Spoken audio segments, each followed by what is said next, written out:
মহান বিজয় দিবস উপলক্ষে আলোচনা সভা ও সাংস্কৃতিক অনুষ্ঠানের আয়োজন করেছে গুলশান হেলথ ক্লাব। সকালে গুলশানের শাহাবুদ্দিন পার্কে অনুষ্ঠিত হয় এই আলোচনা সভা। সভায় প্রধান অতিথি হিসেবে উপস্থিত ছিলেন বিএনপি নির্বাহী কমিটির সদস্য অ্যাডভোকেট রুহুল কুদ্দুস তালুকদার দুলু। রাজনীতিবিদ নামের কিছু দুষ্কৃতকারীর কারণে মানুষের স্বাধীনতা ভোটাধিকার হরণ হয়েছে উল্লেখ করে তিনি বলেন, 5 আগস্ট ছাত্র জনতার গণ অভ্যুত্থানে তা আবার মুক্ত করা হয়েছে।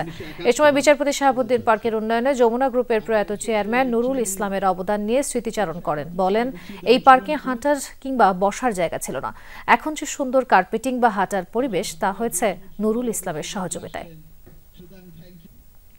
যে কথা বলার অধিকার, যে ভোটের অধিকারের জন্য আমাদের 30 লক্ষ মা বোনের রক্তের বিনিময়ে যে বিজয়, যে স্বাধীনতা আমরা অর্জন করেছিলাম, এই স্বাধীনতা বারবার বাধাগ্রস্ত হয়েছে। আমরা বিশ্বাস করি গত 5 আগস্ট সেই স্বাধীনতার পরিপূর্ণতা পেয়েছে।